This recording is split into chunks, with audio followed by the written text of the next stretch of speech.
Before we speak about the present views on feminism, is to look at the background of women in the African space. Because the current feminism as we have it, it is a revolution rather than a lifestyle. It is a pushback from the patriarchal masculine energy. It's a response. It is a feedback of what the colonial system and religious system has allocated women to be. And I will always fall back and say the Bible is our first problem because it presents women as an afterthought. God created man and what. Then man was walking around and he was lonely. And God said, oops, let me try and make a woman for him so that he can support him. We don't find in the biblical text the presence of women becoming an intentional creation of God. And worse, when you begin to go through the Bible, you would then find that the Abrahamic faiths, that Islam, Judaism, and Christianity, have a fundamental problem with women because all of them are not easy when it comes to women in the same room. So Eve appears in the Bible as the one who spoke with the snake, and this is the reason we fell into sin. And almost 60, if not 80% of the women that you find in the Bible, they are labeled as prostitutes, as harlots, as problem makers. I mean, from as early as Eve, you go to Sarai, you go to Hagar, by the time you bump on Rahab, you bump on Mary Magdalene, you bump on, it's Tamar and the rest of it. And it makes them footnotes in terms of the narrative, particularly on the Abrahamic faith's platform. So the present day woman has to find herself dealing with Islam, for example, that says when a good Muslim dies and he gets to heaven, oh wow, Allah will give you seven virgins. So even the concept of heaven itself, it is populated with the immorality of men and heaven becoming a reward. And how does God reward men? He rewards them with women. And so the question again, you need to ask Allah and ask God, what was the plan initially for women? Are they just there to be escorting men into their fantasies of sexual reproduction? Or as human beings, they have an intrinsic place to play.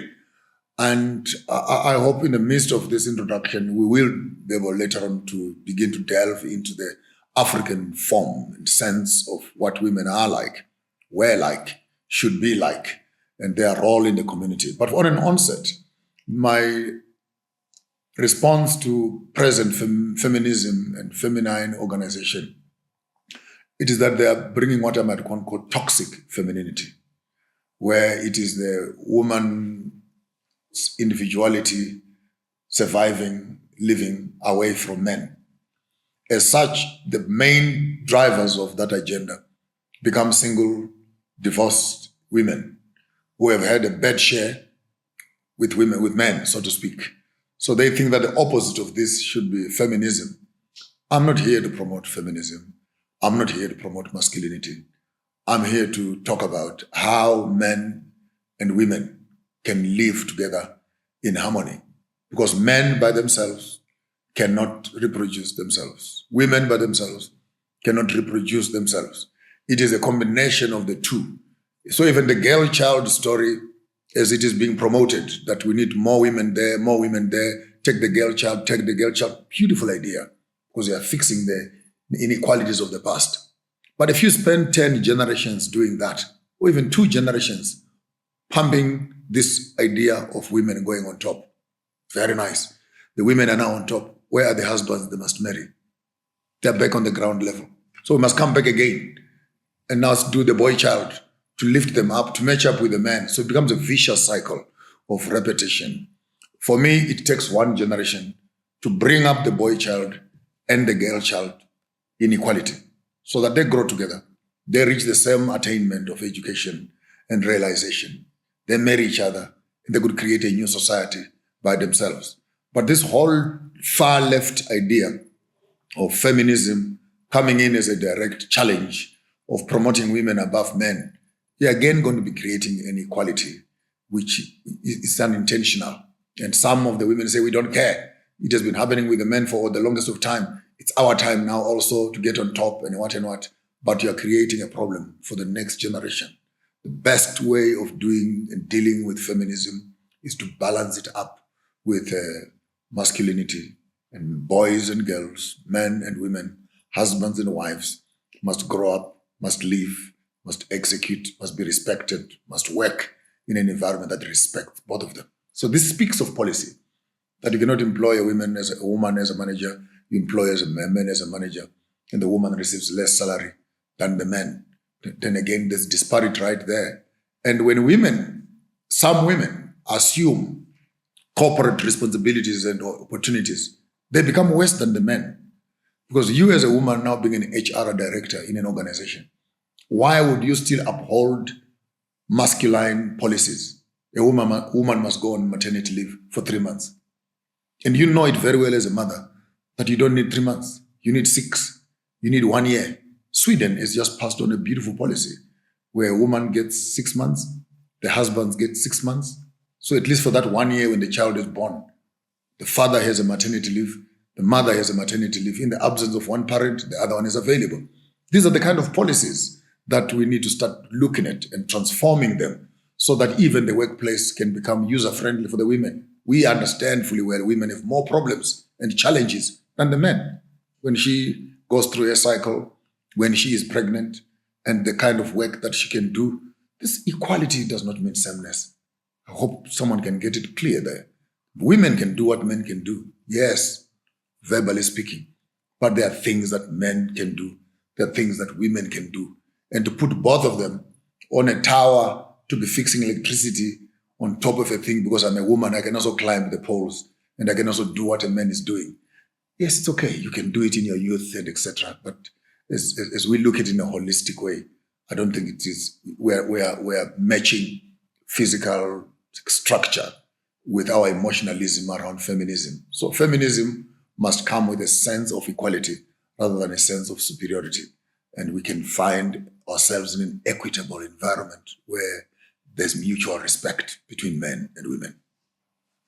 And again, we must understand that cultures vary around the African continent. There are tribes in Africa where women choose their own husbands. And there are cultures in Africa where men don't own women. Women are free to choose their husbands, and children belong to the woman. The Eritrea and Ethiopia, even if you marry a woman, she does not change her surname. She maintains her own identity.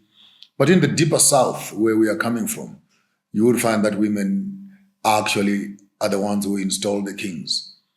It is a woman's business. The Rahadi, the aunties, the sisters of the husband or the sisters of the men are critical in terms of them driving the agenda even of royalty. And homes were run by women because men were at war. Men were in the bushes hunting, and sometimes they would come, sometimes they would not come back from war. So the whole estate of the African, particularly in the South, is centered around women. And women have that space, I might even step back a little bit, as the center of welfare, wealth, and procreation for the whole family as represented in a kraal. And the kraal, that's where the cattle sleep, which is around wood or stone. And it is here that the ancestors are buried to be looking after the wealth of their own family. And as such, when you marry a young lady, you don't marry her to your house. You bring her to the kraal. She comes and she is born from here. Because before she arrived here, the parents where she's coming from, they took her to her own kraal at her mother's place. And then they told the ancestors there that we are now removing her from here. She no longer has a name from here. Her inheritance will be together with the place where these cows, remember we do dowry, where these cows have come from. So they strip her of her name, they strip her of everything. She remains nameless. By the time they walk up in the morning to the house of the family where she's going to get married, they must make an announcement. Le, le, le, le, le, le. We have come from the family of so and so. We have brought your thing. Take note of that word. We have brought your thing. She's nameless. She's basically a blank check that we're bringing with you. The family opens up their gates and they will walk with her to the kraal. When they get to the kraal, they tell their ancestors in the kraal, those cows that left here and went here, they have come back. And again, take note, we are not commodifying women. I want us maybe to dip into that. We have brought, those cows have come here into the kraal. So there are two types of women you find, the woman who is born from the family and the woman who is born from the kraal. The one who is born from the kraal is a gift from the ancestors, for she comes to reproduce us. The one born from the family, she will go away and build another family where she's going. So a woman is a gift from the ancestral world in the African space. And remember when she was young, in her own mother's place, when she started doing her periods, then the family tells her, go to the kraal and go and get some cow dung. Then she goes there by herself, collects fresh cow dung, comes back to the house, and then cleans up the floor with mixing the cow dung with her blood. As it were to say, the wealth of the family, the security of the family, the history of this family is now mixed together with me. She begins to understand the value of the kraal. Hence in Zulu, when they even talk about the female genitalia, they call it inkomo, which means the cow. And you cannot tamper with my genitalia because you're tampering with my father's cows. You're tampering with the wealth of the family. And it is through this understanding that she comes in. She's born as a girl. She comes in as a maiden. She is oriented into the family by the aunties of the family. She becomes a mother. She becomes a wife. A few years later, she becomes the grandmother, the grand matriarch, who now sits with the history and the archive of the entire family, knowing how all these children were born and where they come from. She becomes a custodian. And then when you find her in her round heart, she's the high priest of the whole family, the one who is not coming from amongst us, but the one with us and the one who gave birth to all of us. She's the one who represents us. So even in the what they call Msamo, in the Zulu and Nguni spaces, we enter into that room. The priest in that room is the grand matriarch. The men will be sitting on the left, and the women will be sitting on the right. And right on the top front, that's what the grand matriarch is, the library of the whole family. And you cannot do anything in this household without consulting that grand matriarch. Therefore, women in African culture, deep in our African culture before colonization, women did not marry the men. They married the estate. You don't marry the men, you marry the entire estate. Because all of this will become your responsibility as a woman. How people are going to be married in this house, how the affairs of this home are going to be run. As such, the female species, the women, occupied not only a spiritual role of the family, but they actually even occupy the commercial functions of the family. Because for cows to leave this house means the boys have gotten someone pregnant, someone has killed someone, and the cows must be going. And she is the custodian. Through moral education of her children, she's able to preserve her own kraal. And as such, women will be involved in educating the young girls on terms of the beadwork, which is a book that will be coming up very shortly, which I'm working on, the cycle of life through the functions of the beads, how to show the young girl how to manage her cycle of periods from 7 days of bleeding, 7 days of drying up, 7 days of ovulation, 7 days of fertility, the 28 beads around her waistline in various colors, the green, the red, the orange, the white, and the green. And then that becomes our week, our month, the 28 days. We're back to the Ethiopian calendar, away from the Gregorian calendar that is 31 days. And with that calendar again, we're back to our 4 seasons, summer, autumn, winter, spring, a center of knowledge. There you are. So the woman actually contained and held together the entire knowledge, cosmology, knowledge, wealth, knowledge, spirituality, knowledge, education, wisdom, sharing with the next generation. And therefore, you look at the commercialization of lobola, being, I paid so many cows. Totally wrong. In the previous time, No boy would pay for cows for his wife.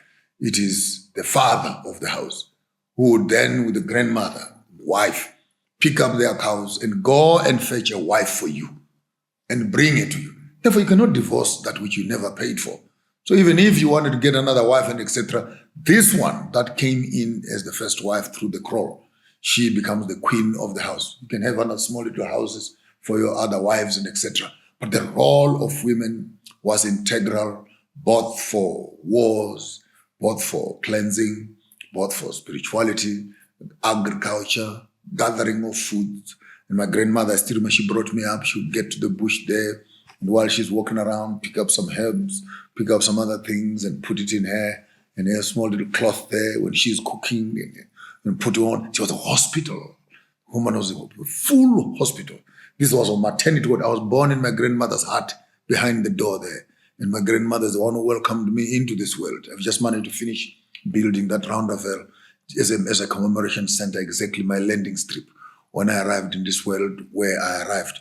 And I hope one day when I go, I want to go away from the same room. But the women were our hospitals, our centers of strength, the protectors of our wealth base, and they were the sources of wisdom, education. These even DNA tests. When a child is born, the grandmothers will be sitting in aunties and they go through the nails, they check the ears, and you wonder, these Africans doing this? No, don't undermine the grandmother. She slept with the grandfather. She changed diapers of the father. Now here is the grandchild.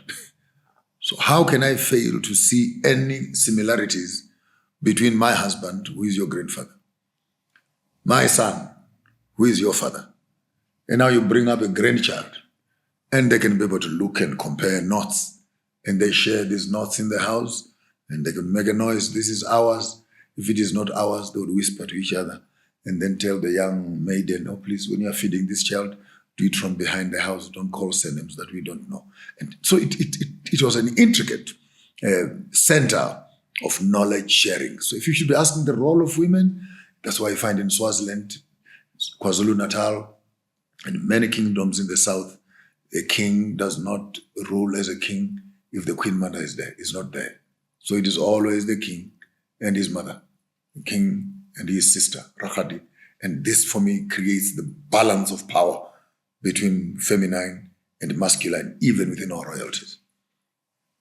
The women are not just women.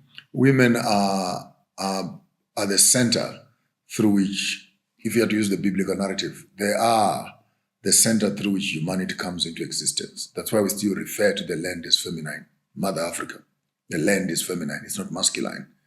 And if the concept of the Bible is right, that God went into the ground to extract men, then maybe my concept is right, that the wife of God is land, because then God went into the ground to extract men. Therefore, the land itself is similar to women, because this is the fertile ground from where humanity lives. And if any man wants to see himself, then the only way a man can see himself is through a woman, because the woman will give birth to him. The woman will reproduce you. Therefore, to all the men out there, the woman that you sleep with is not your wife. The woman you sleep with is your mother, because she is able to reproduce you after your own kind. How then can women of the modern day become powerful? Women cannot become powerful until women have access to land, access to estate, access to property. Because if you want your boyfriend to make you pregnant, he must make you pregnant on his land, so that the children that you give birth to can inherit what was in him is now in you. It goes back into the ground.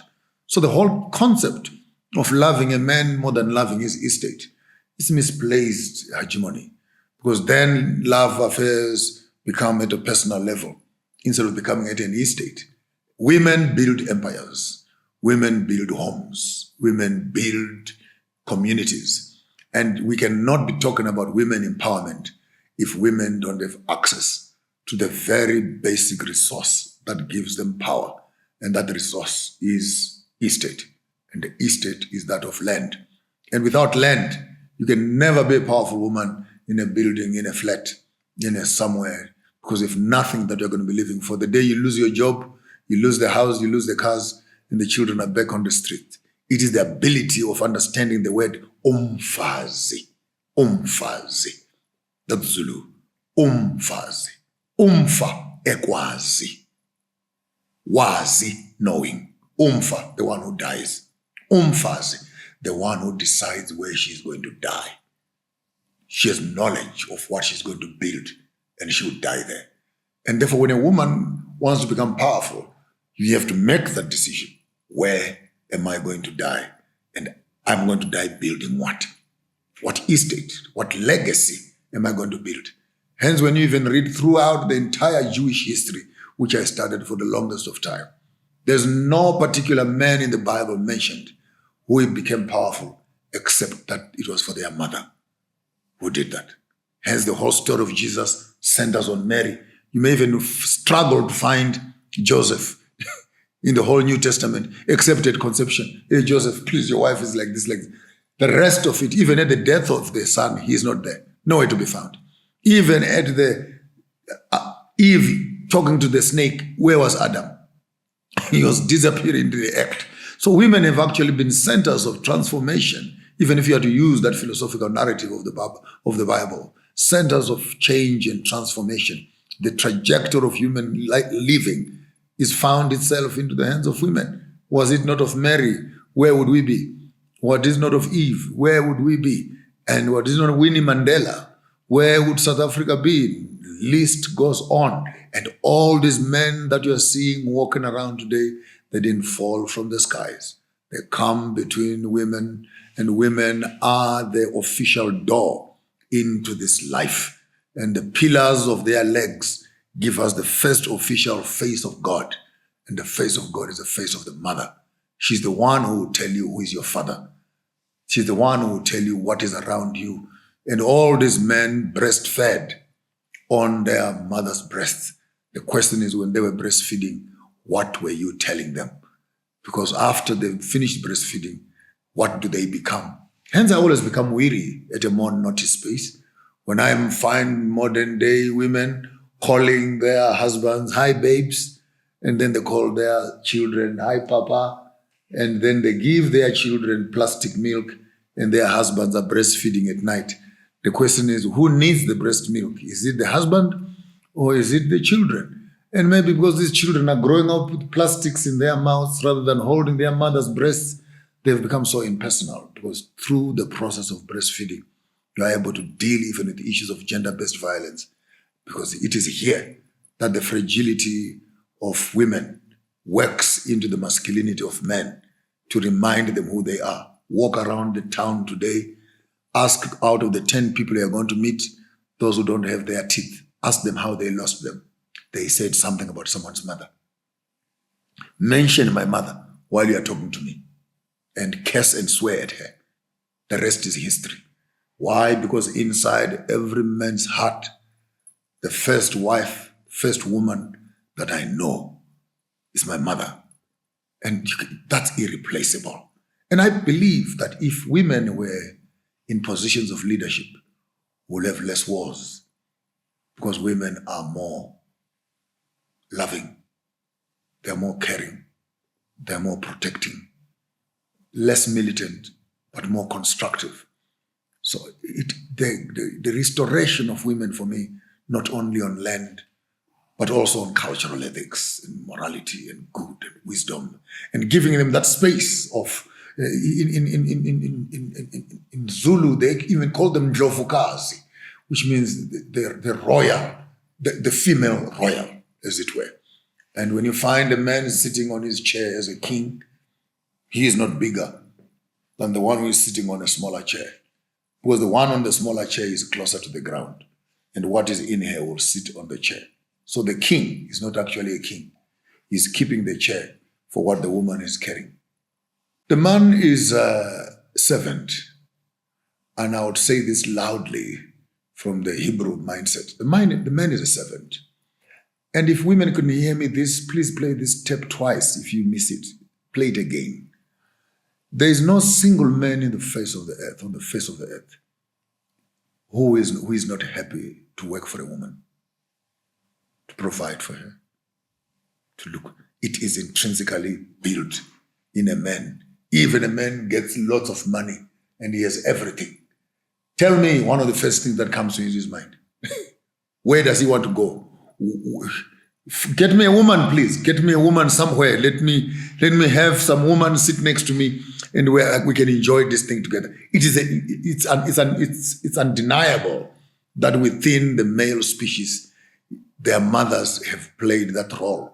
We can just replace them with our wives, but ultimately, men would live to make sure that the world of women is secure. And why must that world be secure?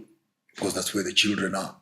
And if a man cannot look after a woman, if a man cannot look after his mother, a man cannot look after land. Hence, I always say in all my videos, every man must have 2 wives, because 1 wife is not good enough.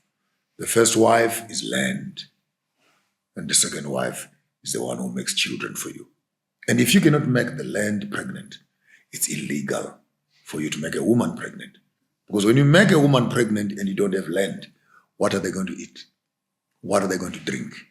Therefore, we must teach our young men to love the land more and fight for the land more than fighting for women.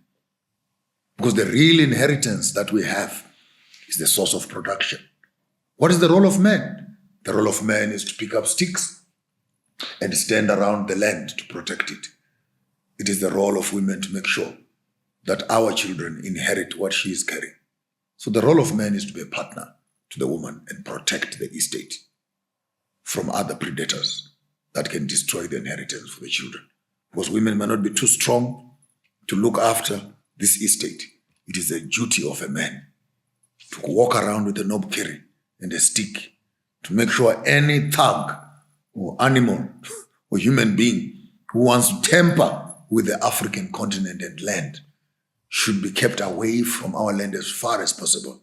Because when we lose this piece of land, we no longer have a reason to reproduce children into the zone of poverty. So men are there as protectors, not of themselves, but protectors of women, particularly the vulnerable, the children, the women, and the disabled. It's the responsibility of every man to carry a knob carry and put it on the head of anyone who wants to tamper around with our estate. We've already passed that bus stop because in the midst of colonization and disenfranchising of the African men, the conversion of kings into employees, the creation of the colonial system into labor, into workers, destroyed the very core which kept the families together. And hence, even if you look at all the wars in Africa, we're not fighting for democracy, madam. We're fighting for land. That's all. Full stop. We didn't go to war to come back with a book called Democracy. We went to war because we wanted land. And it's amazing that even after independence, we still don't have land in our hands. So it went wrong when people lost, number one, their identity. 2, the estate and the community that gave them identity. Now we're living in towns as neighbors. Even if I can ask you right now, who lives across the road? Who lives that side? Who lives that side? Who lives on the east and who lives on the west? You'll be lucky if you can identify 2 of your neighbors. Even if you meet each other in the shops, you pass each other. The only day you know your neighbors is when there's a funeral here. And then the neighbors would also say, we see lots of cars there. What has happened? No, someone has passed away. In some cases, people have introduced each other during funerals like that. So we have lost sense of community, sense of camaraderie, where when there's a wedding and, of olden days, people pick up a kudu horn, in the whole community, and we know that there is beer that has been cooked on that side, or we are being called to come to the palace to go and plow, or it's a call to go for war, or it's a call to go for harvesting, and etc. And when these horns are heard and drums are heard in the community, you don't need an invitation. That is our cell phone. That is our cell phone. The drum was our cell phone. Bink, bink, bink, bink. And the whole vibration in the community tells you there's something that is happening there. The community gathers together. The hierarchies and places, each one takes their place. The drummers are over there, the dancers are over there, the mothers are over there, the fathers are over there, and we all celebrate together in the rhythm of the drum, There is African spirituality right there. The dead wood of the past and the dead skin of the animal that has gone away. As they are put together and they are hit, there is a vibration in the hollow space of the drum. The community mixes its sweat and dust, and the ambience and vibration of the community is lifted. Noises and sounds are blocked away from our ears as we begin to migrate, all of us, towards a common goal of what gathers us together as a community. It is right there that everyone knows their place. Children know where they belong. Women know where they belong. Husbands know where they belong. And every one of us participate in this ritual of community symbiosis. This is what we lost. To eat together in one big pot, each one taking a piece. To drink together from one calabash, each one taking a sip. To call relatives together when we're getting married. What do you think, auntie? Auntie says what you think. What do you think, grandma? Grandma says what you think. What do you think, uncle? Uncle says, well, what do you think, nephew? What do you think, cousin? Should we give our sister to this family? Do we know them? Can we trust them? Oh, please wait a minute. Let's go do a further investigation. Then the family would send some people, go and look for their grandfather's graves. We can't give our child to another tribe when we don't know their father's graves. Why do you want to know the graves? Because if we don't know what killed them, it will kill her also. This for me was the center of knowledge, interaction, communication, and sharing. You're asking me what we lost? We lost everything. We lost everything. We remained as hollow pipes of coconuts, brown on the outside and white on the inside. Our software is no longer African. We're now white people in black skins, as Franz Fanon once said, black masks, we're just masks of black people. But then look at how we think and how we process our things. We've all become colonial. What did we lose? We lost everything. We lost our identity. What did we lose? We lost everything. We lost our spirituality. What did we lose? We lost everything. We lost our women. We lost our mothers. We lost our sisters. What do we have now? We have girlfriends. What do we have now? We have baby mamas. What do we have now? We have slay queens. What do we have now? We have pretty girls with round cheeks and round bums from China. What do we have now? We have powdered faces. We no longer have the strength of women. As they say in South Africa, imbokod. First imbokod. The strong stones where we could sharpen our spears on, and the stone itself never gets finished. That is the road, that's what they call the woman in South Africa, imbokod. That hard stone, you bring an axe and you wipe it on top of that thing, and you would finish up your axe and the stone still remains here. That's the strength that we have lost in these artificial women that are now being born with long nails. They can't even wash their own panties, with long earrings. They can't even hear the voices of the ancestors. With round, beautiful faces, we wonder the quality of their hearts. What did we lose? We lost everything. They are now giving birth to things. I can't even call them children. They are giving birth to things that they don't know. Amazing. A woman in this generation who does not even know who the father of the child is. She does not know. The women we now have, I call them the oops women. Oops. Oops what? I missed my period. Oops. Like children are a mistake of reproduction and recreation. What did we lose? We lost the timetable. We lost cosmology. We lost our mothers. We lost wisdom. We lost the connection. We have cell phones, but there's no signal. What did we lose? We lost everything. How do the women go back to finding themselves? How do the youth go back to finding themselves? How do the men go back to finding themselves?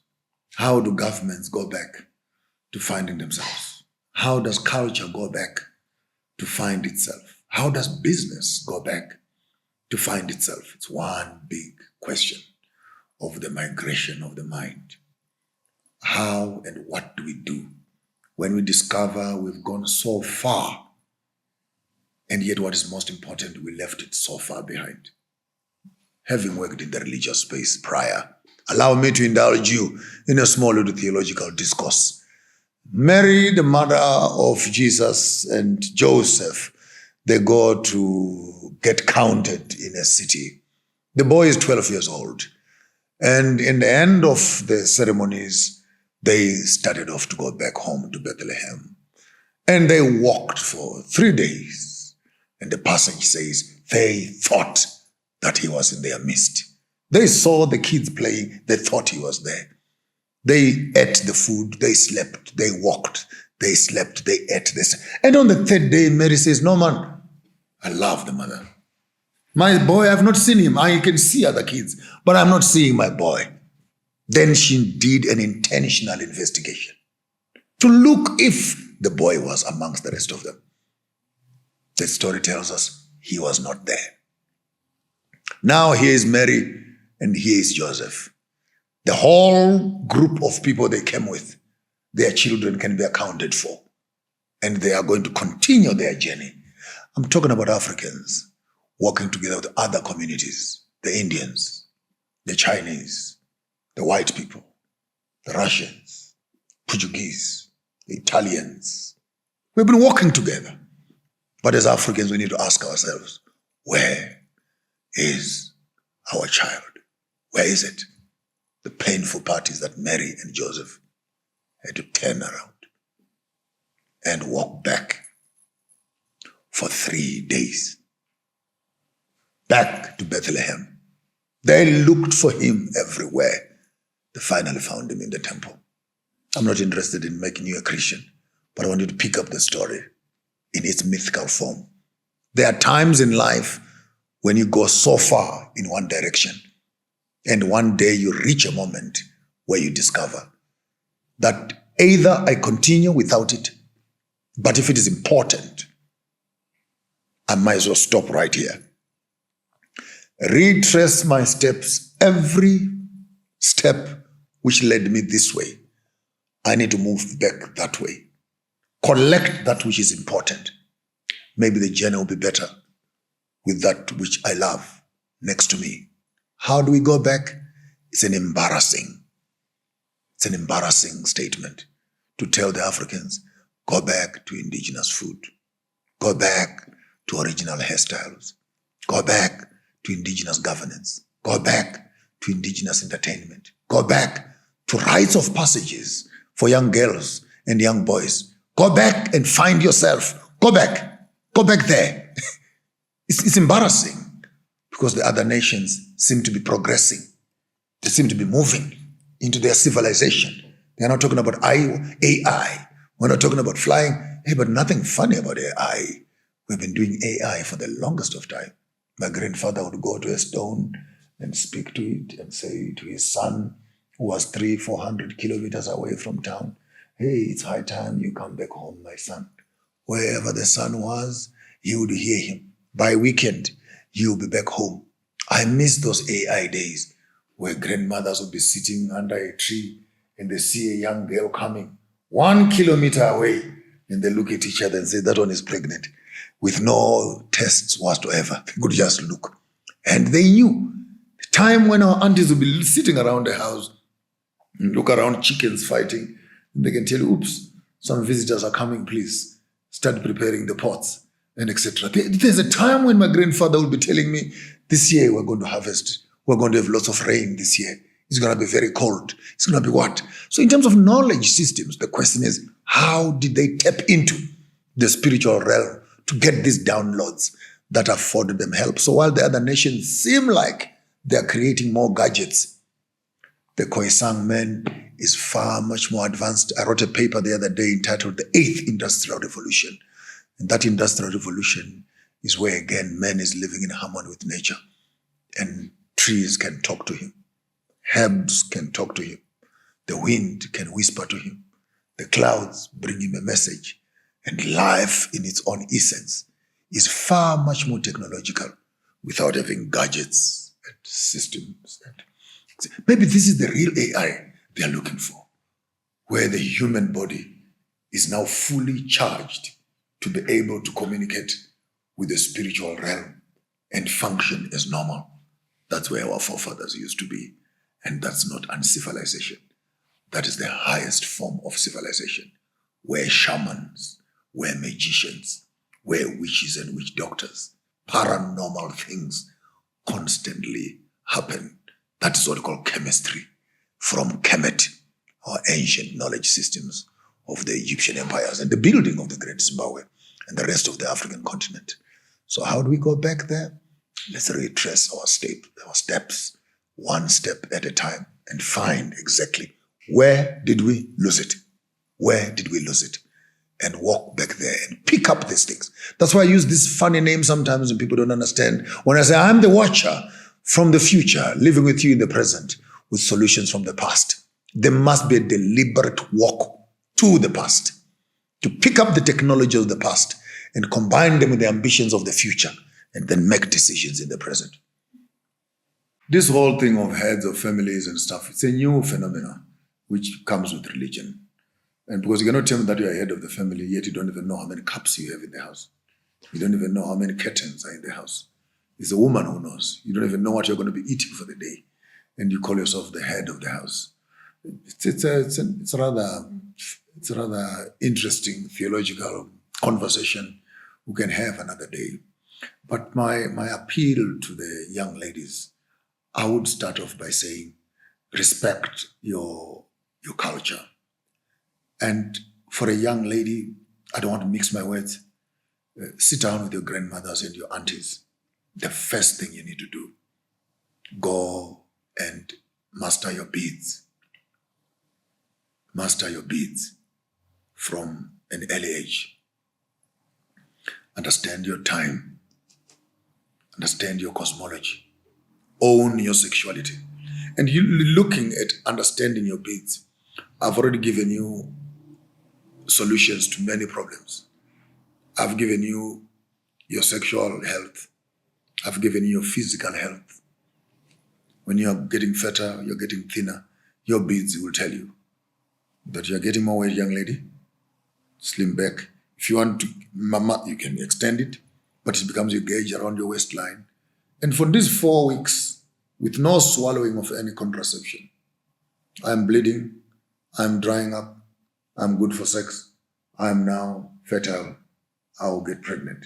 So women only needed their men for 1 week in a month, technically speaking.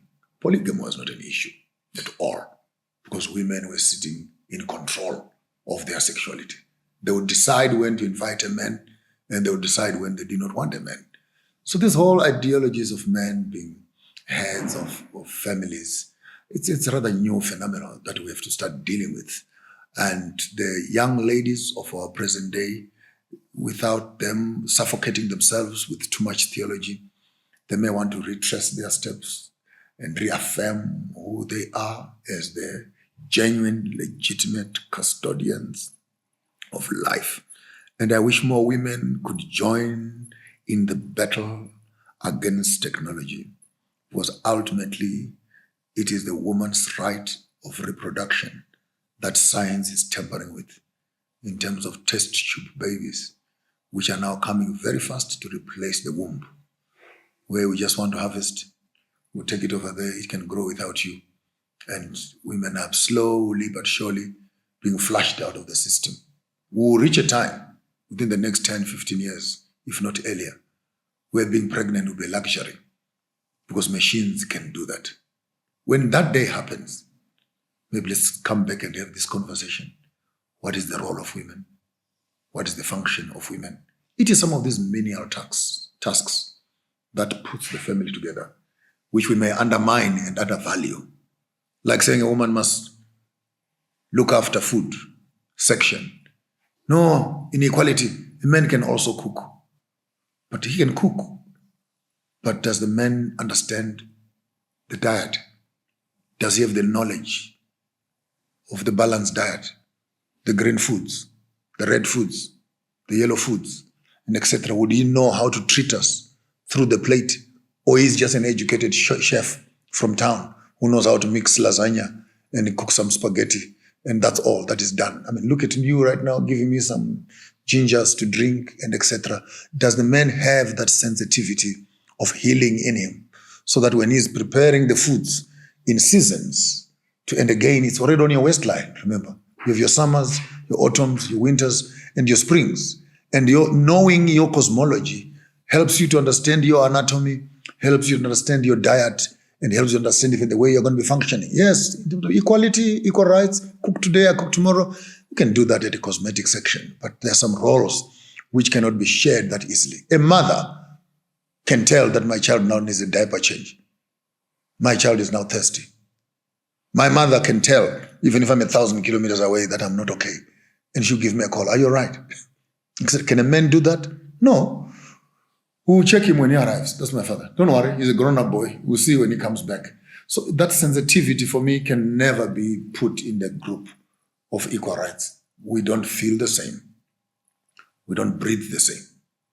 We're not spiritually the same. If someone is struggling there, a mother feels it. Something cuts on their belly. A man can't. We don't even have that emotion. We don't feel it. So to ask for equality, I think it's rather cosmetic, because ultimately at the fundamental levels of human existence, women are much more human than men. Men are capable of going to war to kill each other for the life of me. I don't think women can do that. So we cannot be talking about equality and sharing of services and functions as if we have the same emotional attention. Ask a man to go and change a diaper, he will change a diaper. Ask a woman to go and change a diaper, she will notice the rash, she will notice the pimple, she will look for Vaseline, she will look for this, she will fix. And when you see them, both of them with changed diapers, you might think that they are the same. No, they're not the same. The mother has gone a step further to do other things. And these are the things that we cannot take for granted in the midst of us trying to look for this equality story.